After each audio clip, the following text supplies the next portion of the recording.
Bismillahirrahmanirrahim. Innal hamdalillah nahmaduhu wa nasta'inuhu wa nastahdihi wa nastaghfiruhu wa natubu ilaihi wa na'udzu billah min shururi anfusina wa min sayyiati a'malina man yahdihillahu fala mudilla lah wa man yudlil fala hadiya lah. Asyhadu an la ilaha illallah wahdahu la syarika lah wa asyhadu anna Muhammadan abduhu wa rasuluh. Ya ayyuhalladzina amanu taqullaha haqqa tuqatih wa la tamutunna illa wa antum muslimun. Ya ayyuhalladzina amanu taqullaha wa qulu qawlan sadida yuslih lakum a'malakum wa yaghfir lakum dhunubakum wa man yuti'illaha wa rasulahu faqad faza fawzan 'azima. Amma ba'd. فإن أصدق الحديث كتاب الله وخير الهدي هدي محمد صلى الله عليه وآله وسلم وشر الأمور محدثاتها وكل محدثة بدعة وكل بدعة ضلالة وكل ضلالة في النار أو كما قال صلى الله عليه وآله وسلم. Alhamdulillah, bersyukur kepada Allah Subhanahu wa taala kerana dapat menyambung semula dalam perbahasan Mukhtarat Iqtida' Siratal Mustaqim, iaitu kitab Iqtida' Siratal Mustaqim, menelusuri jalan yang lurus, yang ditulis oleh Syekhul Islam Ibn Taymiyah rahimahullahu ta'ala anhu. Pada kelas yang lalu kita telah pun membaca bab yang ke-18, iaitu hari-hari besar berkenaan dengan tempat tertentu.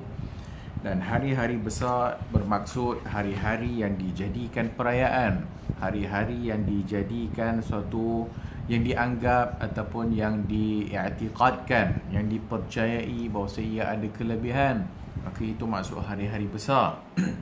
Maka bila disebutkan hari-hari besar berkenaan dengan tempat tertentu, telah pun kita menyebutkan beberapa contoh seperti dalam hadis Nabi sallallahu alaihi wasallam apabila datang seorang kepada Rasulullah untuk bertanyakan bagaimana nazar beliau apabila dia bernazar untuk menyembelih kurban. Maka Nabi sallallahu alaihi wasallam bertanyakan dua perkara, iaitu Nabi sallallahu alaihi wasallam menyatakan, adakah tempat tersebut pernah dijadikan tempat sembahan untuk berhala? Yang kedua, adakah tempat tersebut pernah dirayakan hari-hari besar mereka? Maka dijawab kepada Rasulullah sallallahu alaihi wasallam, tidak ada. Barulah Nabi SAW membenarkan supaya orang ini menunaikan nazarnya.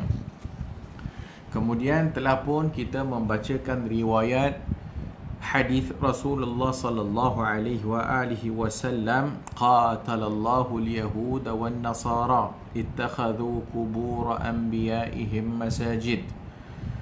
Allah Subhanahu wa ta'ala membinasakan kaum Yahudi wan Nasara, Kristian. Ittakhadhu, kerana mereka itu menjadikan, ittakhadhu kubur anbiya, mereka menjadikan kubur-kubur nabi mereka sebagai masjid, iaitu menjadikan kubur-kubur nabi mereka tempat mereka beribadat, menjadikan kubur-kubur nabi mereka sebagai tempat mereka melakukan suatu ritual keagamaan seumpama i'tikaf ataupun sembelih dan sebagainya.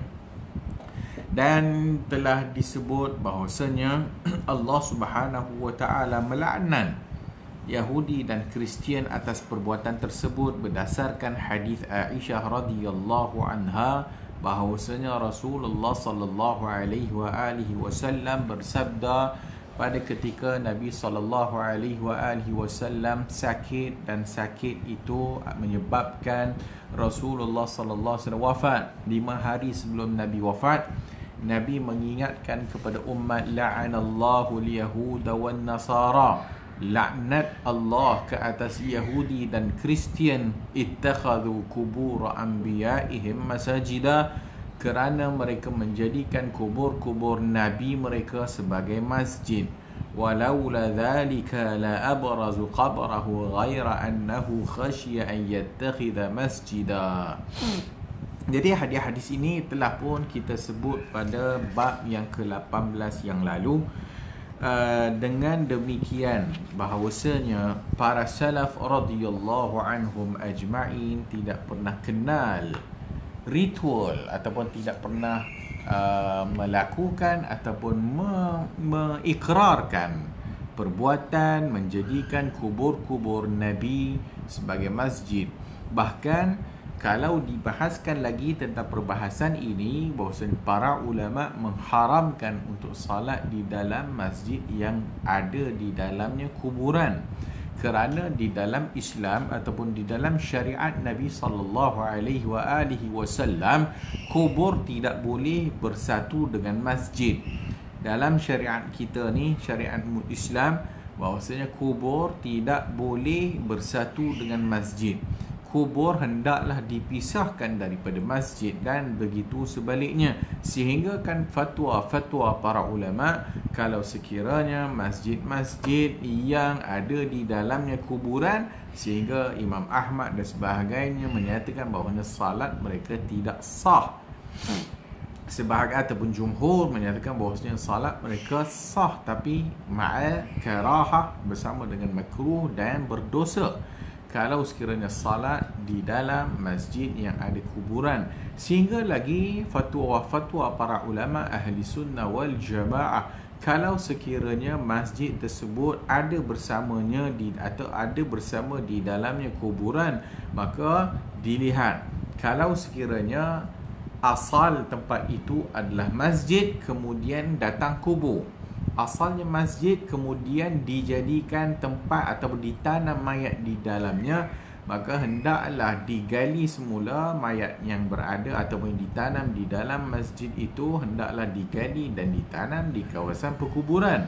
Dan sebaliknya dilihat pula kalau sekiranya asal tempat tersebut adalah kubur, kemudian masjid datang kemudian, maksudnya kubur kemudian dibina masjid, maka masjid tersebut hendaklah dirobohkan dan dibina di tempat yang lain. Ini menunjukkan bahawasanya beratnya percampuran ataupun adanya masjid yang di dalamnya ada kuburan, ataupun masjid-masjid ataupun kuburan-kuburan yang dijadikan masjid. Dan juga telah pun kita menyatakan bahawasanya dalam Islam ataupun Nabi SAW menyatakan bahawasanya tidak boleh salat di kuburan. Tidak boleh salat di kuburan. Dan hanya satu-satunya salat yang boleh dilakukan di kuburan adalah salat jenazah dalam keadaan yang nak salat itu tidak dan untuk melakukan salat jenazah, kemudian jenazah telah pun dikuburkan, maka boleh untuk disalatkan jenazah, boleh salat jenazah di kubur. Itu sahaja keadaan yang boleh salat di kuburan. Selain daripada itu tidak boleh untuk salat di kubur, ataupun salat-salat yang tiba-tiba datang nak buat salat sunat dan sebagainya, maka tidak dibenarkan, apatah lagi salat yang fardu. Baik, berikutnya bab yang ke-19 adalah kesinambungan daripada bab yang ke-18, iaitu kesalahan alasan penyembah kuburan. Kesalahan alasan penyembah kuburan. Apa yang dimaksudkan penyembah kuburan di sini? Penyembah kuburan iaitu orang yang menyembah kubur, ataupun orang-orang yang melakukan ritual, ataupun orang-orang yang melakukan salat di kuburan, ataupun orang-orang yang salat di kubur dengan menjadikan kubur itu sebagai sutrah.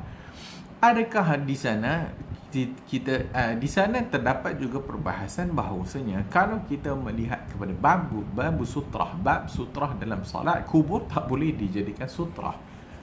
Kubur tidak boleh dijadikan sutrah kerana Nabi SAW, la tusallu ilal kubur, jangan kamu salat menghadap kepada kuburan, maka itu adalah suatu tegahan daripada Nabi SAW. Dan kalau kita balik kepada hadis la'anallahu al-yahuda wan nasara ittakhadhu qubur anbiya'ihim masajida, ianya disabdakan oleh Nabi sallallahu alaihi wasallam 5 hari sebelum Nabi wafat. Ini menunjukkan bahawasanya Nabi sallallahu alaihi wasallam sehingga ke saat akhir, sehingga Nabi sebelum wafat, Nabi sallallahu alaihi wasallam sangat-sangat memelihara akidah umat baginda. Sangat-sangat Nabi sallallahu alaihi wasallam menutup pintu supaya orang tidak melakukan syirik kepada Allah Subhanahu wa taala. Maka 5 hari sebelum Nabi wafat, Nabi kata la'anallahu al-yahuda wan nasara ittakhadhu qubur anbiya'ihim masajida. Laknat Allah atas Yahudi dan Kristian menjadikan kubur Nabi-Nya sebagai masjid, sebagai isyarat supaya jangan jadikan kubur Nabi sallallahu alaihi wasallam sebagai masjid. Jangan jadikan kubur baginda. Apabila baginda wafat, maka tidak boleh dijadikan kubur Nabi SAW sebagai masjid. Dan juga telah pun kita bacakan riwayat pada bab yang ke-19, bab yang ke-18 yang lalu, apabila disebutkan la taj'alu buyutakum kuburan wa la taj'alu qabri 'idan. Jangan kamu menjadikan buyutakum kuburan, rumah-rumah kamu jadi kubur. Ini bermaksud tak boleh menjadikan rumah jadi kubur. Satu maknanya adalah kubur bukan tempat dibaca padanya Al-Quran. Kubur bukan tempat untuk salat. Kubur bukan tempat melakukan ibadat kepada Allah Azza wa Jalla. Kubur hanyalah menanam mayat, menanam orang yang telah mati. Sebab itu balik kepada perbahasan yang telah kita bahaskan pada kelas yang lalu, bahawasanya Aisyah radhiyallahu anha disuruh oleh Nabi SAW untuk ziarah kubur. Bahkan Allah memerintahkan untuk Aisyah radhiyallahu anha menziarahi perkuburan Baqi'. Cerdiknya Aisyah radhiyallahu anha, dia tidak memandai-mandai. Maka dia pun bertanya kepada Nabi pada ketika itu, "Madza aqul?" Aku nak sebut apa bila ziarah kubur, atau aku nak buat apa bila ziarah kubur? Maka Nabi SAW terus menjawab, "Quli," katakan, "Assalamualaikum ya ahlad diyari minal mu'minin al muslimin, inna insyaallah bikum lalahiqun, nas'alullah." Bagi salam, kemudian nas'alullah, mohon kepada Allah al-thabat, atau mohon kepada Allah afiah kepada kita dan kepada ahli kubur al-afiyah. Nabi tak kata baca Al-Quran, Nabi tidak kata baca Al-Baqarah, Nabi tak kata baca Al-Fatihah, Nabi tak kata salatlah 2 rakaat, Nabi tak kata selain, hanya Nabi menyatakan bagi salam dan doa afiah kepada ahli kubur, dan kepada diri kita dan kepada ahli kubur. Di sini para ulama meletakkan suatu kaedah yang masyhur bahawasanya ta'khirul bayan 'anil waqtil hajah la yajuz. Ada satu kaedah ta'khirul bayan 'anil waqtil hajah la yajuz. Tidak boleh bagi seorang nabi apabila ditanya ataupun apabila dikehendaki sesuatu pada ketika itu untuk menangguhkan penerangan pada waktu yang sangat dikehendaki. Apa maksud dia? Maksudnya seorang nabi tidak boleh menangguhkan penerangan pada ketika ianya diperlukan oleh umat. Maksudnya Aisyah radhiyallahu anha bertanya kepada Nabi, nak baca apa? Nak buat apa bila ziarah kubur? Nabi hanya kata bagi salam dan doa. Nabi tak bagi tahu selain itu sehingga Nabi wafat. Nabi tak sebut pun salat lah, Nabi tak sebut pun baca Quran, Nabi tak sebut dan lain-lain doa di sisi kubur untuk memohon hajat, tak ada. Kalau sekiranya masyru' disyariatkan baca Quran dekat kubur, disyariatkan berdoa di sisi kubur untuk diri kita, ataupun salat di sisi kubur, kalau disyariatkan, nescaya Nabi wajib bagi tahu, kerana tak boleh bagi Nabi tak bagi tahu. Tak boleh bagi Nabi menangguhkan penerangan pada ketika dia diperlukan. Itu maksud takhirul bayan anil waqtil hajah, melewatkan penerangan pada waktu ketika diperlukan. Maka Aisyah perlu pada ketika itu tanya, nak kena buat apa? maka Nabi tidak menangguhkan penerangan seperti solat dan sebagainya. Nabi tak begitu. Hanya Nabi bagi tahu, bagi salam, dan juga hanya berdoa kepada diri kita dan kepada ahli mayat al-afiyah. Maka cuba guna akal dan berfikir tentang hadis tersebut. Maka begitulah apabila la taj'alu buyutakum kuburan. Sehingga kalau sekiranya rumah kita yang kita duduk, kemudian kita pergi tanam mayat bapak kita dekat rumah tu. Contoh, rumah yang kita duduk, kemudian bila matinya ahli keluarga kita, kita tak nak pergi tanam kat tanah wakaf, tak nak pergi tanam dekat tanah perkuburan, kita pergi tanam sebelah bilik kita. Ataupun bilik salah satu bilik kita jadi kubur. Ataupun bilik tidur, master bedroom itu sebelahnya jadi kubur pula. Maka tidak boleh salat lagi dekat situ. Tidak boleh salat lagi dekat situ kerana telah menjadi kubur. Maka ini yang perlu difahami oleh kita. La taj'alu buyutakum kuburan wa la taj'alu qabri idan. Dan jangan kamu jadikan kuburku sebagai idan, perayaan. Jangan jadi kuburku asyik pergi balik. Wa sallu alayya, dan salawatlah kamu ke atasku mana saja kamu berada, kerana mana-mana saja kamu berada, salat atau salawat kamu telah sampai kepada Nabi sallallahu alaihi wa alihi wasallam. Alhamdulillah, maka telah pun sempurna agama kita dan telah pun sempurna syariat Muhammad sallallahu alaihi wa alihi wasallam. Baik, masuk lagi, sambung balik semula bab ke-19, kesalahan alasan penyembah kuburan. Dikatakan bahawa ada riwayat dari kalangan penyembah kuburan. Mereka berkata bahawa kuburan ma'ruf adalah kuburan mujarab. Mereka kata kubur ma'ruf, maksudnya kubur orang yang hebat-hebat ni, kubur yang terpilih, kubur yang dikatakan wali Allah, kubur dikata orang saleh, maka mujarab berdoa dekat situ. Dan juga diriwayatkan dari Ma'ruf bahawa dia berwasiat kepada keponakan laki-lakinya supaya berdoa di kuburannya. Abu Ali Al-Kharaqi dalam buku kumpulan kisah-kisah hijrah Syekh Ahmad menyebutkan bahawa sebahagian dari orang-orang yang disinggahi biasa mengunjungi Syekh Ahmad, satu orang saleh, dan berdoa di kuburannya. Saya menduga bahawa orang yang menyebutkan kisah ini adalah Al-Maruzi, satu orang yang menceritakan kisah ini, yang menukil dari sekelompok sejumlah nabi dan kaum saleh, kubur orang saleh dari keturunan para nabi dan lain-lain. Kemudian doa mereka itu dikabulkan. Perbuatan ini kemudian diikuti oleh orang banyak. Maksudnya ia berlaku oleh kerana cerita yang sampai. Konon-kononnya pergi berdoa dekat kubur orang alim ni, ataupun kubur keturunan Nabi ni, Syekh Ahmad yang dimaksudkan dekat sini.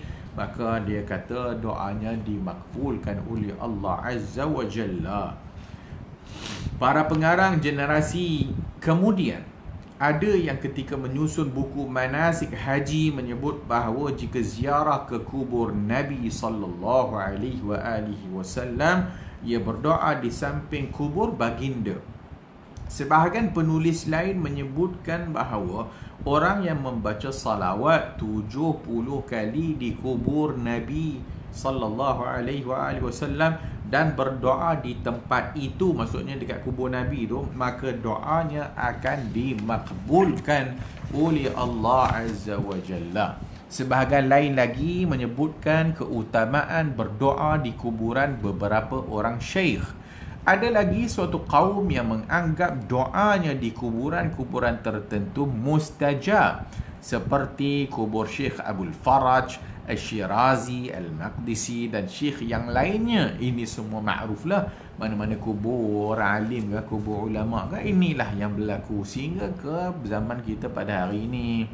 Kita telah menyaksikan pada zaman kita, pada zaman Syekhul Islam Ibn Taymiyah rahimahullah dan zaman sebelumnya, ada beberapa orang yang dianggap memiliki ilmu, orang alim dan amal yang terpuji. Mereka ternyata memilih berdoa di kuburan dan duduk bersimpuh di kuburan tersebut. Di antara mereka ada orang-orang yang terkenal dengan keilmuannya, dan ada pula yang dipandang mempunyai karamah. Bagaimana cara mengingati mereka ini? Di sini saya hanya menyebutkan pertanyaan serta menyatakan bahawa perbuatan tersebut telah menyimpang jauh dari cara para ulama, cara ahli ilmu dan ahli agama. Kerana perbuatan semacam ini menjadi tujuan utama para pengikut faham keramatnya kubur. Ini mukadimah kepada tajuk yang ke-19 ni, iaitu alasan orang yang pergi sembah kubur. Di antara perbuatan yang terlarang menurut agama adalah perbuatan yang sama sekali tidak dibenarkan oleh umat generasi 3 abad pertama hijrah. Maksudnya generasi salaf, para sahabat Nabi, tabi'in, tabi'ut tabi'in.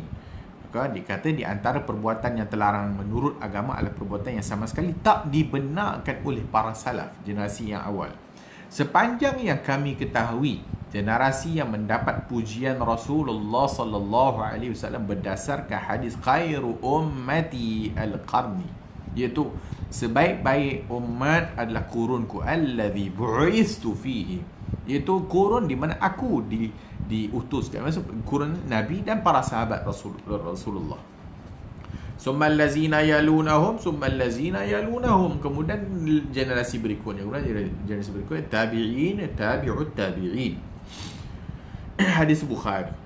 Mereka adalah generasi yang sangat menyukai keutamaan. Maksudnya generasi salaf adalah suatu generasi yang sangat suka keutamaan. Sekiranya melakukan doa dan bersimpuh di kuburan tertentu merupakan keutamaan, maksudnya ia ada fadilah, ada kelebihan, tentu mereka dah buat dah. Lau kana khairan lasabaquna ilaihi. Kalaulah benda ni baik, dulu kendian dia pun buat dah. Tak dan kita buat dulu, mereka dah buat dulu dah. Lau kana khairan, kalau benda tu baik, lasabaquna ilaihi, mereka dulu buat daripada kita. Siapa kita? Yang konon-kononnya mendakwa cinta kepada orang saleh. Siapa kita yang konon-konon mendakwa cinta Nabi? Konon-kononnya baru lepas maulid ni, konon-konon dia rasa dakwa cinta Nabi. Kemudian kita dakwa kitalah yang paling bagus dalam menunjukkan contoh mencintai Rasulullah sallallahu alaihi wasallam. Maka kita pun pergilah cium capal, ukiran je pun, bukan capal betul, ukiran dakaran je pun, gambar hak tu pun tah betul tak hidup, konon-kononnya cinta Nabi. Dan bawa pula riwayat ketika mana Isra' dan Mi'raj, Nabi sallallahu alaihi wasallam nak menanggalkan selipar Nabi, kemudian dengar suara kata jangan tanggal, pakai baju. Dan kalaulah capal Nabi tu ataupun selipar Nabi tu lebih mulia sehingga naik atas aras, pijak aras dan sebagainya, maka lebih mulia lah kalau tak ada tandingan lah kalau setakat buah atas kepala katanya. So buah atas kepala tak ada apa, sedangkan kasut tu lagi tinggi atas kepala, buah atas aras. Cerita yang entah mana-mana ambilnya, cerita yang tidak sabit. Ini masalah kepada puak-puak yang penyembah kubur ni lah. Maka mereka dakwa mereka cinta Nabi dan seolah-olahnya mereka dulu buat demikian. Maksudnya pada zaman Rasulullah sallallahu alaihi wasallam para sahabat pun tak pernah buat. Kalaulah sekiranya capal Nabi itu lebih mulia letak atas kepala pada zaman kita pada hari ini, dah lama Abu Bakar buah atas kepala dia dah, dan dah lama dah Umar buah atas kepala dia, dan dah lama Uthman buah atas kepala dia, Ali buah atas kepala dia, dan para sahabat yang lainnya buah atas kepala. Masalahnya tak ada seorang sahabat pun buah capal atas kepala, tak ada. Sedangkan mereka hidup pada zaman Rasulullah sallallahu alaihi wasallam. Lau kana khairan lasabaquna ilaih. Kalaulah benda tu bagus, dah lama dah mereka buat dulu dah. Berikutnya, semua kita mengetahui bahawasanya para ulama ahli sunnah menyatakan bahawasanya semua barang-barang tinggalan Nabi sallallahu alaihi wasallam itu yang berada di tangan para sahabat tak bagi ke orang lain dah. Tak ada barang-barang Nabi ni yang para generasi salaf yang ada menyimpan seperti rambut Nabi dan sebagainya. Mereka ni tak ada nak bagi orang dah. Daripada aku bagi orang ambil, aku yang pegang. Daripada aku bagi orang rambut Nabi, biar aku yang mati dengan rambut-rambut tu sekali. Kan ada barakah. Dan semua kita tidak ada yang mengingkari bahawasanya jasad Rasulullah daripada hujung rambut sampai hujung kaki adalah ada kemuliaan dan ada barakah. Tak ada siapa ingkar. Semua orang ahli sunnah wal jamaah beriktikad demikian. Tak ada siapa yang tak beriktikad demikian. Selai rambut Nabi di sisi ahli sunnah wal jamaah kita sendiri bahawasanya memang ada keberkatan, dan keberkatan yang ada pada jasad Rasulullah sallallahu alaihi wasallam itu, kalau dipegang sehelai rambut, maka ada keberkatan itu pada dia. Maka para sahabat sebahagian mereka yang menyimpan rambut Nabi dan sebagainya, sebab itu apabila mereka wafat, mereka menanamnya dengan jenazah mereka sendiri. Dia buat apa bagi ke orang lain? Baik aku simpan dan aku tanam dengan mayat-mayat aku sekali supaya aku dapat keberkatan benda tu. Maka yang ada pada zaman-zaman sekarang ni, sebab itu para ulama kata tidak ada yang boleh mengisbatkan adakah ianya memang betul ataupun tidak. Ni dah main datang DNA dan sebagainya. Macam-macam. Baik. Ternyata tidak ada perintah dan tidak ada praktik mereka. Itu praktik para salaf tentang perkara ini. Sekalipun ada peluang untuk melakukannya. Pada zaman Nabi, cuba guna akal kita. Pada zaman Rasulullah sallallahu alaihi wasallam dan berikutnya zaman Nabi wafat. Adakah di sana tidak ada peluang para sahabat pergi kubur Nabi, kemudian doa di sisi kubur Nabi? Mesti ada peluang, sangat besar. Seperti mana kita yang ada pada waktu sekarang ni, yang memang ada peluang pun kalau pergi Masjid Nabawi, dan memang ada peluang pun duduk sebelah kubur Nabi dan doa kat kubur Nabi. Apatah lagi para sahabat radhiyallahu anhum ajma'in. Apatah lagi para generasi salaf yang lebih dekat dengan zaman Rasulullah sallallahu alaihi wasallam. Dan kalau sekiranya baik, takkan mereka tak buat? Mesti dah mereka buat. Dan kalau sekiranya mereka buat, dah lama ada riwayat. Dan kalau mereka buat, sudah tentu ada riwayat. Tak ada satu yang dilakukan pada zaman itu tak diriwayat. Semua dinakalkan. Masalahnya tak dinakalkan.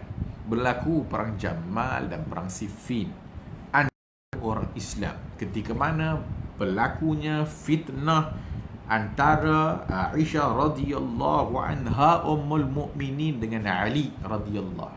Ini isteri Nabi, ummul mukminin, ibu kepada orang Islam. Ini Ali radhiyallahu anhu, menantu Rasulullah SAW, bahkan khalifah yang keempat. Berlaku perang Siffin. Muawiyah katibul wahyi, penulis wahyi, dengan Ali radhiyallahu anhu, radhiyallahu anhum ajma'in. Berlaku sehingga terbunuhnya sebahagian para sahabat seperti Az-Zubair, dan semua kita tahu cerita itu. Tidak ada pula ketika mana ianya berlaku, dan kita tahu bahawasanya bahkan sebahagian besar para sahabat tidak menyebelahi mana-mana pihak. Tidak menyebelahi di pihak Aisyah dan tidak menyebelahi di pihak Ali radhiyallahu anhu. Mereka mengambil pendekatan berkecuali. Kerana ini namanya fitnah dan mereka tak keluar. Maka para sahabat yang terlibat tidak ramai nak dibanding dengan para sahabat yang tak terlibat dengan peperangan Jamal.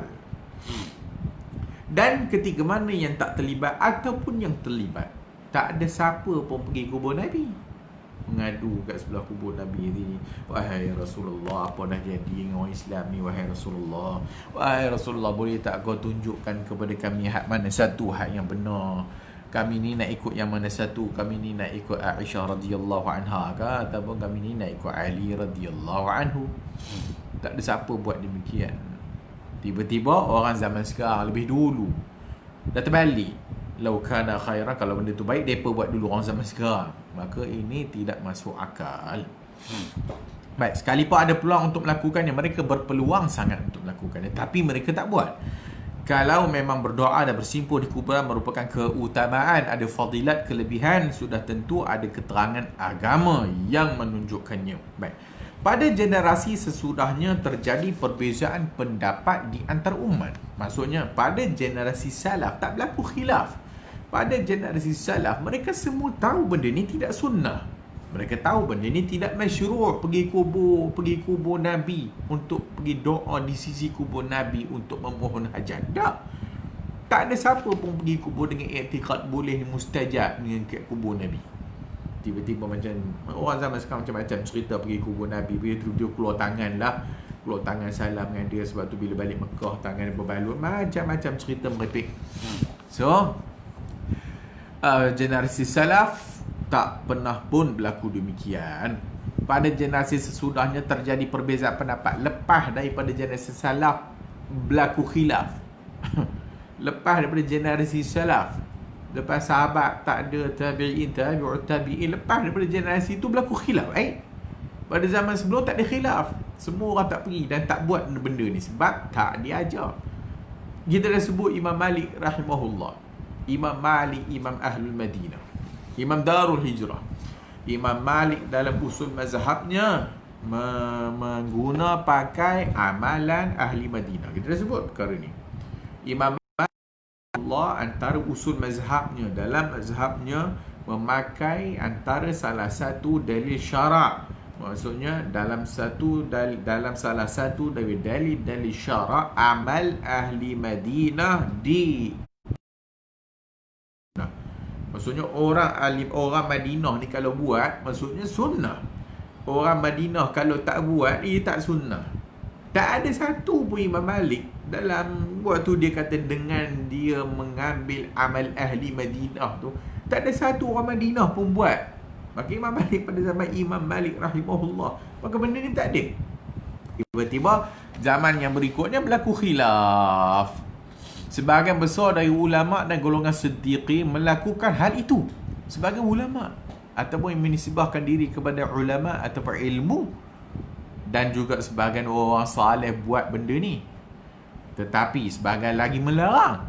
Maksudnya pada zaman yang berikutnya, maka sebahagian pergi buat. Dia kata apa salahnya benda baik, apa salahnya benda baik. Dan sebahagian ulama' lagi melarang. Benda ni tak dibuat oleh golongan salaf. Oleh kerana itu, tak dapat dikatakan bahawa umat Islam telah sepakat menganggap perbuatan tersebut sebagai perbuatan yang baik. Dah tentu. Kerana pada zaman awal tak ada khilaf, tiba-tiba berlaku khilaf zaman kemudian, maka guna logik akal bahawa benda ni tak ada. Dan benda ini tak sepatutnya dikhilafkan, tak sepatutnya diperselisihkan. Baik, alasannya adalah satu, sebahagian besar umat membenci perbuatan tersebut dan menolaknya, baik umat dahulu maupun sekarang. Kerana sebahagian besar umat tak suka benda ni, sebab benda ni tidak masyru' dan tidak ada dalam sunnah Rasulullah, tak ada dalam pengamalan sahabat, tak ada di dalam pengamalan imam-imam mazhab. Tak ada buat demikian. Dua, merupakan suatu yang mustahil bila umat menyepakati sesuatu hal dipandang baik untuk dilakukan. Si umat dulu tak pernah buat. Pelik. Mustahil. Bila umat sepakat ianya benda baik, tiba-tiba golongan salaf tak buat. Pelik. Macam mana pula boleh sepakat benda tu benda baik, sedangkan yang awal, golongan awal tak buat. Tiba-tiba golongan kemudian kata, benda tu baik. Ini tak masuk akal. Dan ini sangat-sangat pelik dan ajaib. Hal semacam ini termasuk kategori ijma' yang berlawanan. Padahal seharusnya ijma' tidak berlawanan. Apabila terdapat ikhtilaf, perbezaan di antara generasi kemudian dalam sesuatu masalah, maka apa perlu kita buat? Maka kata putusnya balik kepada Al-Quran dan sunnah Nabi sallallahu alaihi wasallam dan ijma' generasi terdahulu, baik berupa ketetapan yang jelas ataupun hasil ijtihad. Benda ni jelas. Maksudnya umat yang kemudian bergaduh, umat yang kemudian berbeza pandangan. Sebahagian kata boleh pergi kubur, ziarah berdoa di sisi kuburan mustajab, mereka pun pergi solat dekat kubur, sujud ngadap kubur dan sebagainya, bawa makanan kat kubur, beraya hari raya dekat kubur dan sebagainya. Itu kemudian, sedangkan benda ni tak berlaku pada zaman awal, maka kata putusnya balik kepada Quran. Ada tak Quran berkata demikian? Tak ada. Ada tak sunnah Nabi buat demikian ataupun suruh buat demikian? Tak ada. Ada tak di sana para sahabat yang buat? Tak ada. Adakah di sana para sahabat yang suruh buat? Tak ada. Adakah di sana para sahabat yang buat kemudian tidak diingkari? Semuanya tak ada yang boleh dijadikan hujah dan sandaran. Alhamdulillah. Dalam hal ini tidak ada satu pun riwayat yang dinukil dari seorang imam terkenal atau seorang alim. Tak ada. Tak ada riwayat pun daripada imam-imam yang terkenal. Bahkan riwayat yang dinukil, bahkan sebahagian riwayat yang dinakalkan, dinukil, diceritakan, ada kalanya bohong, ada kalanya suatu kebohongan yang diatasnamakan kepada pendapat seseorang. Maksudnya dia buat cerita, kemudian dia sandar ke Imam A. Dia buat cerita, pergi kubur sekian-sekian, dia sandar ke Imam B. Seperti contohnya, ada sebahagian orang mengatakan bahawa telah diriwayatkan dari Al-Imam Syafi'i. Ini masyhur lah cerita ni.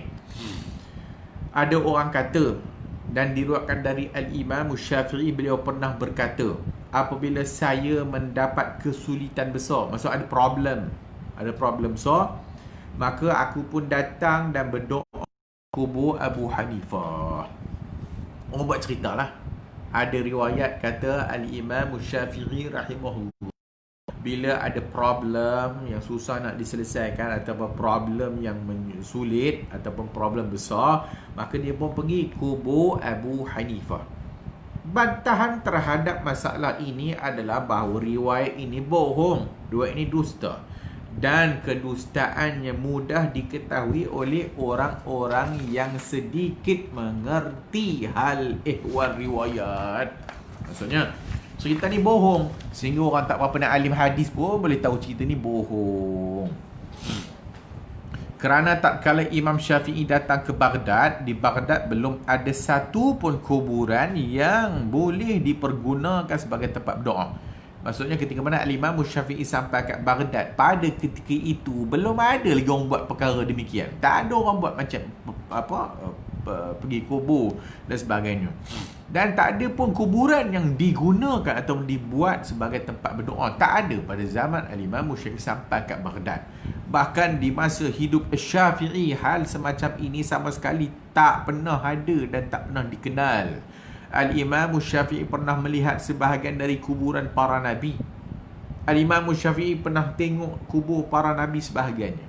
Dan Al-Imam Syafi'i pernah tengok kubur sebahagian para sahabat dan tabi'in dan para murid-murid mereka yang lebih utama daripada Imam Abu Hanifah dan ulama-ulama lain di Hijaz, Yaman, Syam, Iraq dan Mesir. Lalu untuk apa Al-Imam Syafi'i berdoa dan bersimpuh di kuburan Abu Hanifah, padahal kuburan lain lebih utama? Al-Imam Syafi'i pernah jumpa kubur Nabi-Nabi yang lain. Al-Imam Syafi'i pernah jumpa kubur para sahabat yang lain. Dah tentu antara para sahabat Nabi dengan Abu Hanifah, mana lagi patut untuk pergi? Dah tentulah pergi kubur para sahabat.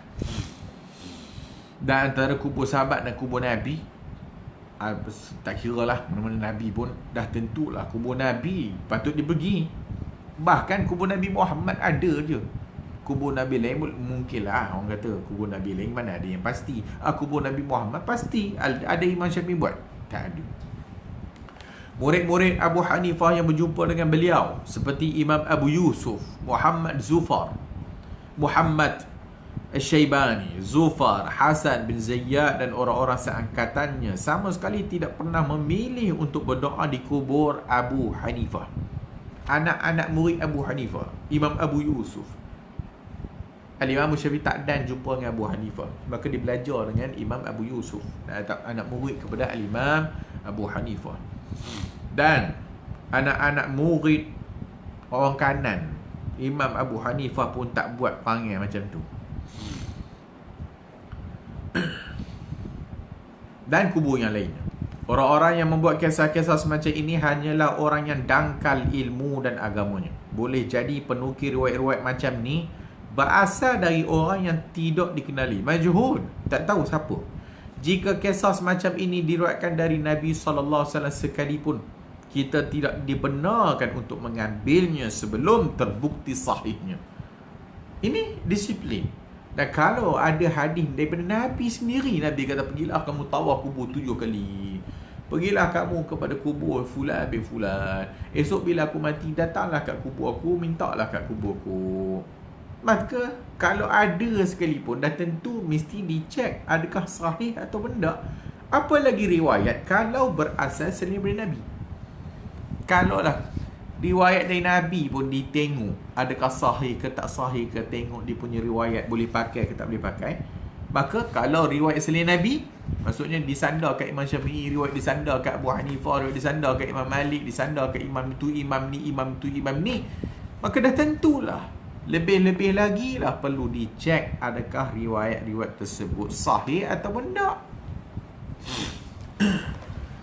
Kata Syekh Al-Albani rahimahullah dalam muqaddimah kepada kitab beliau yang beliau sangat cintai, itu Sahih At-Targhib wa At-Tarhib.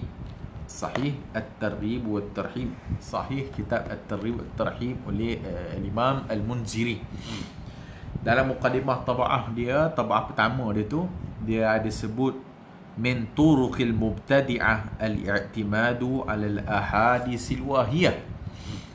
Min turuqil mubtadi'ah, di antara jalan-jalan ahli bid'ah ataupun di antara modus operandi orang-orang ahli bid'ah ni, al-i'timadu 'ala al-ahadisil wahiyah, adalah bertenggek ataupun menempel pada hadis-hadis yang al-wahiyah, hadis-hadis yang waham, hadis-hadis yang tak sahih, hadis-hadis yang wahi. Wahi ni apa maksudnya? Tak dipastikan. Itu modus operandinya. Tengoklah mana-mana cerita dan sebagainya, ataupun semua pokok sufi dan sebagainya buat, atau ahli bid'ah ni duk buat ni, maka tengok riwayat mereka tu mesti problem, mesti sanadnya problem. Maka itu dia punya method. Kerana apa? Kerana kalau nak bertenggek pada hadis yang sahih atau yang hasan, memang tak ada can lah. Kalau nak bertenggek kepada hadis-hadis yang warid, yang sahih, yang sabit, memang tak ada can lah, tak jumpa. Maka antara modus operandi cara mereka untuk menjustifikasikan perbuatan mereka itu boleh, maka tenggek kepada hadis-hadis yang problem, hadis-hadis yang dikatakan dhaif dan sebagainya. Bahkan tak ada yang dhaif semata-mata dhaif. Mesti problem mereka itu sama ada dhaifun jiddan ataupun maudhu'. Sama ada dhaif jiddan, dhaif yang sangat-sangat lemah, ataupun hadis palsu, atau la asla lahu. Tapi orang awam tak tahu. Maka dikatakan, oh, Imam Syafi'i pergi kubur Abu Hanifah, minta doa kat Abu Hanifah. Al-Imam Syafi'i jilat-jilat batu nisan Imam Abu Hanifah.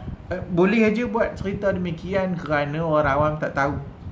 Maka orang awam terima je yang cakap tu ustaz, yang cakap tu ulama, yang cakap tu berjubah serban. Maka yang bercakap tu takkan dia tak tahu, takkan dia bohong. Maka cerita-cerita ni maka dinakalkan oleh orang-orang jahil, maka disampaikan kepada orang-orang jahil, maka tersebarlah cerita-cerita seumpama ini disebabkan kejahilan umat. Faminha, kata Al-Albani rahimahullah, i'timaduhum 'ala al-ahadithil wahiyah, bertenggeknya ataupun i'timad, bergantungnya mereka kepada hadis-hadis yang problem, wal makdhubu fiha 'ala Rasulillah, dan hadis yang bohong atas Rasulullah sallallahu alaihi wasallam, wallati la yaqbaluha ahlu sina'atil hadith fil bina'i 'alaiha, yang tidak diterima oleh orang hadis, yang tidak diterima oleh ulama-ulama hadis.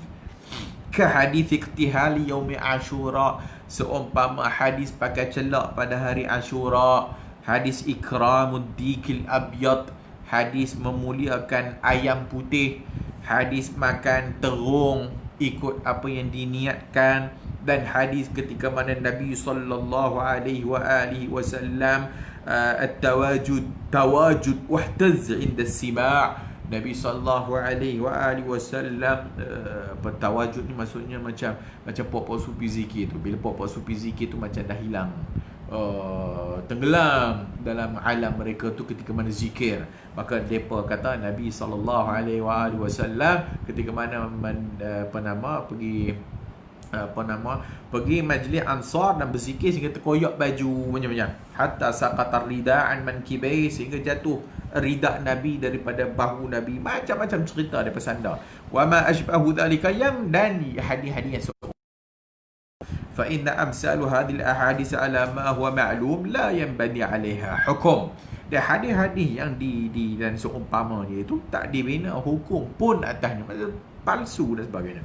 Wala tuj'alu aslan fit tashri'i abadan, bahkan tak dijadikan asal dalam pentashri'atan. Wa man ja'alaha kadzalika, siapa yang buat demikian, pergi ambil hadis-hadis yang seumpama tu, pergi buat syariat baru, pergi buat ritual baru seumpama kubur kita ni, tentang kubur ni, fahuwa jahilun wa mukhti', maka dia orang jahil dan mukhti', melakukan kesalahan fi naqlil ilmi, dalam menakalkan ilmu, kerana mereka tak ada ilmu. Bagaimana orang faqidu syai' la yu'ti, orang yang tak ada ilmu macam mana nak bagi ilmu? فلم ينقل الأخذ بشيء منها عمن نعتد به في طريقة العلم ولا طريقة السلوك. ولو كان من شأن أهل الإسلام الأخذ من الأحاديث بكل ما جاء عن كل من جاء لم يكن لانتصابهم للتعديل أو التجريح معنى. Kalau sekiranya semua orang Islam ni boleh ambil dia hadis, pakai ambil dia, siapa riwayat pun tak kira, datang daripada mana pun tak kira, apa faedahnya ada ilmu ta'dil tajrih? Apa faedahnya ada ilmu al-jarhu wa ta'dil dalam ilmu hadis? Tak ada makna. Ma'a annahum qad ajma'u ala dhalika, sedangkan semua orang ijma' atas perkara itu. Wala kana li talabil isnad ma'nan, dan tak ada faedah kita minta sanad. Tak ada faedah minta sanad. Kerana duk minta sanad ni adalah tujuan asalnya untuk memastikan kesahihan dan kebolehan untuk beramal dengan riwayat-riwayat. Maka apa faedah duk minta sanad, duk kutip sanad ke sana kemari tanpa melihat kepada kesahihan riwayat? Cukup sekadar kau ada sanad, semua roy yang tak boleh pakai, semua pakai belaka. Yang penting ada sanad. Sehingga sanad serban pun ada, pakai serban, lilit serban, semua ada sanad. Macam-macam. Ini yang berlaku pada zaman kita pada hari ini, kerana atas tajuk yang Syekh Al-Albani sebut tadi, min turuqil mubtadi'ah, antara jalan cara orang ahli bid'ah ni akan beriktimat, bergantung kepada hadis-hadis yang problem. Kerana tidak ada hadis-hadis yang sahih dan hasan yang menyokong mereka. Bahkan bahasa pun melawan kepada mereka. Maksudnya bahasa Arab pun mereka tak faham, dan bahasa Arab pun melawan kepada mereka. Ini yang berlaku kepada puak-puak yang kita sebutkan ni tadi. Baik, semua cerita-cerita yang mereka sandarkan, semua cerita yang tidak ada asasnya dalam Islam. Bahkan semua riwayat-riwayatnya adalah palsu dan direka-reka. Padahal Rasulullah tak pernah menganjur ibadah tersebut dan tak pula melarangnya. Kata, bila ternyata ada tuntutan re'il untuk melakukan ibadat tersebut, maka dianggap beliau melakukannya. Tuntutan ibadat tersebut dan sebagainya. Ini panjanglah. Secara umumnya itulah dalam bab kita ni, iaitu kadang-kadang mereka berdalilkan alasan mereka itu Imam Syafi'i buat, alasan mereka imam tu buat, imam ni buat, imam tu buat. Hatta kalau sahih pun Imam A buat, Imam B buat, tapi ia tak dibuat oleh Nabi dan para sahabat dan para salaf, siapa boleh kita ikut? Maka dah tentu ikut salaf daripada Imam A, Imam B, Imam C, Imam D dan sebagainya, kerana mereka itu adalah datangnya kemudian. So, semua yang kita sebutkan tadi, asas yang kita pegang kepadanya adalah seperti yang kita sebutlah, iaitu hadis-hadis tentang masalah kubur ni. Generasi salaf tidak menyukai perbuatan mendatangi kuburan. Generasi salaf tidak suka perbuatan mendatangi kuburan untuk berdoa kerana mereka memahami Nabi kata la tattakhidu qabri idan. Jangan kau jadikan ataupun mengadakan perayaan di kuburanku. Maka para salaf tak suka perbuatan demikian. Mereka dakwa bila mereka doa kat kubur mustajab. Itu semua adalah bukan hujjah. Dengan kau pergi doa kat kubur, tiba-tiba doakan mustajab, itu bukan hujjah untuk menjustifikasikan perbuatan berdoa di sisi kubur orang saleh, kubur ulama. Itu dibenarkan oleh syarak. Boleh jadi ianya untuk menyesatkan lagi dan menjauhkan dia daripada sunnah Rasulullah sallallahu alaihi wasallam. Diriwayatkan dari Imam Ahmad dan lain-lain bahawa beliau memerintahkan kepada orang-orang yang mengucapkan salam di kuburan Nabi dan kuburan dua sahabat beliau Abu Bakar dan Umar ketika ingin melanjutkan dengan berdoa agar mereka berpaling lalu menghadap ke arah kiblat. Diriwayatkan dari Imam Ahmad dan lain-lainnya, maksudnya bila pergi bagi salam kat kubur Nabi, kemudian kubur Abu Bakar dan Umar, kemudian ketika nak doa paling ke arah kiblat, menghadap ke arah kiblat dan berdoa minta kepada Allah Azza wa Jalla. Begitu pula kalangan ulama generasi terdahulu melarang perbuatan demikian, misalnya Imam Malik dan yang lain-lainnya. Dari kalangan ulama yang kemudian yang menolak perbuatan demikian adalah Abul Wafa ibn Uqail dan Abul Farah ibn Jauzi. Sepanjang ingatan saya, tidak ada seorang sahabat, tabi'in atau imam terkenal yang beranggapan bahawa mendatangi kuburan-kuburan untuk berdoa di tempat itu adalah perbuatan baik. Tak ada. Juga tidak seorang pun yang meriwayatkan sesuatu tentang hal ini dari Nabi atau dari seorang imam terkenal. Para ulama telah menyusun kitab tentang doa, waktu-waktunya, tempat-tempatnya yang makbul dan meriwayatkan sahabat dan tabi'in, tetapi tidak seorang pun menyebutkan keutamaan berdoa di kuburan walaupun hanya dengan satu kalimat sahaja. Bagaimana mungkin perbuatan semacam itu dibenarkan atau berdoa di kuburan itu lebih dimakbulkan dan lebih utama, sedangkan generasi salaf tidak pernah mengenalnya, bahkan melarangnya dan tidak pernah menyuruh kita berbuat demikian. Setelah hampir 300 tahun sepeninggalan Rasulullah SAW, banyak omongan orang, banyak cerita orang bahawa berdoa kat kubur si fulan mustajab. Kubur si fulan dapat mengabulkan permohonan seseorang yang berdoa di tempat itu dan lain sebagainya. Seperti yang dilakukan oleh orang-orang Mesir, juga dilakukan di Iraq di kuburan Ali, kuburan Husain, kuburan Huzaifah ibn Yaman, kuburan Salman al-Farisi, kuburan Musa ibn Ja'far. Juga orang berbuat serupa di negeri Haran. Terdapat itu tempat Ibn Taymiyah. Terdapat sebuah kuburan seorang dari golongan Ansar. Begitu pula di banyak kuburan di banyak negeri Islam yang tidak dapat disebutkan di sini satu persatu. Mereka juga mendirikan bangunan di atas kuburan-kuburan tersebut. Misalnya membangun masjid di atas kuburan Abu Hanifah, Syafi'i dan yang lain-lainnya. Dan ini biasa. Pergilah mana-mana negara pun kita akan mendapati perbuatan demikian. Negara Arab, jangan cakap lah. Negara Arab banyaklah kubur-kubur Nabi, dan banyak yang didakwa kubur Nabi dan kubur-kubur sahabat Nabi yang dibuat demikian. Kalau kita pergi Turki pun sama, dekat Ankara ada satu kubur dibuat demikian, buat bangunan, kemudian orang peluk kayu kubur, kemudian doa kat kubur, menangis-nangis, sehingga ditulis kat situ, mohonlah di kuburan ini doa engkau akan mustajab. Kemudian turun pula bawah, ada pula kedai-kedai yang jual azimat tangkal dan sebagainya, berlaku di Ankara, Turki. Kemudian kalau pergi dekat pula kat China pun banyak juga kubur Sa'ad bin Abi Waqqas yang dikatakan dekat Guangzhou. Kemudian orang buat demikian juga, buat bangun masjid, kemudian orang baca Quran dalamnya, orang sujud kepadanya dan sebagainya. Hatta di Malaysia pun berlaku, dekat Gombak sana, macam-macam semuanya berlaku. Singapura pun ada, mana-mana tempat pun ada, kerana banyaknya orang jahil dan kerana para ulama sekarang ni pun telah pun kurang, maka orang jahil pun ramai.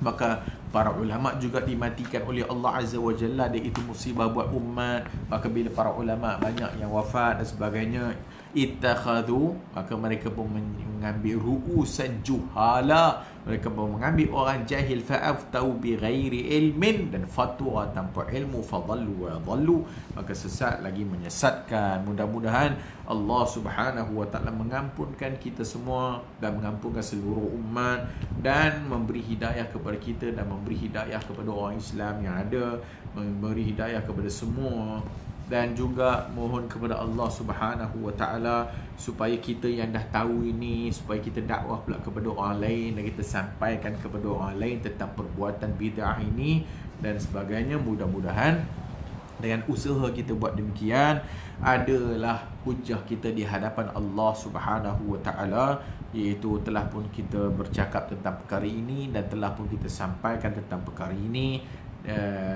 Mudah-mudahan Allah Subhanahu wa taala memberi ganjaran kepada kita, dan mudah-mudahan Allah Subhanahu wa taala memberi kekuatan kepada kita untuk beramal dengan Al-Quran dan sunnah Rasulullah sallallahu alaihi wasallam. Beri kita ilmu yang bermanfaat, ilmu yang berdasarkan Al-Quran dan sunnah, dan juga kefahaman para salaf, itu kefahaman para sahabat Nabi radhiyallahu anhum ajma'in. Mudah-mudahan dengan kita mendekatkan diri kita kepada ilmu hadis ataupun Al-Quran dan hadis akan menyebabkan kita lebih dekat dengan pengamalan sunnah Rasulullah sallallahu alaihi wasallam, dan itulah yang kalau boleh kita sebutkan bahawasanya juhud usaha ataupun yang dibuat oleh para ulama kita dan juga daripada dulu sehinggalah zaman kita pada hari ini, maka mereka cuba sedaya upaya mereka untuk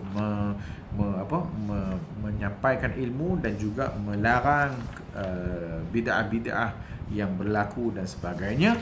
Dan juga Syekh Al-Albani rahimahullah dalam banyak kuliah-kuliahnya dan juga banyak kitab-kitabnya, maka slogan yang Syekh Al-Albani bawa adalah mendekatkan masyarakat kepada sunnah Rasulullah sallallahu alaihi wasallam ataupun memasyarakatkan sunnah Nabi sallallahu alaihi wasallam. Itu usaha beliau dan mudah-mudahan kita juga mengikutinya dalam menyampaikan sunnah Rasulullah dan melawan kepada bid'ah yang berlaku.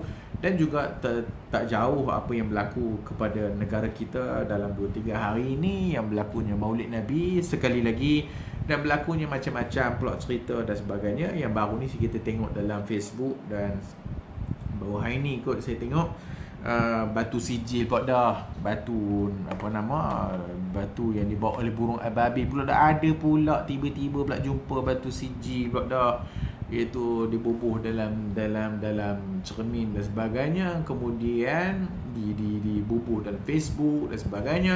Dikatakan tak tahu dia nak buat apa batu tu, batu sijil, batu tu dipenggal kepada pok-pok Abraha dan sebagainya.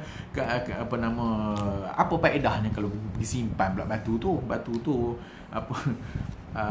elok penggal kepala pokok yang bawa tu, ambil batu tu penggal kepala pokok yang bawa tu. Mungkin tu lah kot tujuannya dia bawa batu sijil tu, supaya penggal kepala orang yang bawa tu dan memperkenalkan pula. Tiba-tiba pada tahun 2020 ni pula ada pula batu tu, yang sebelum ni tidak pernah ada batu tersebut dan tak ada faedah. Wallahu a'lamu bissawab. Mudah-mudahan Allah Ta'ala bagi mereka hidayah. Mudah-mudahan Allah Subhanahu wa Ta'ala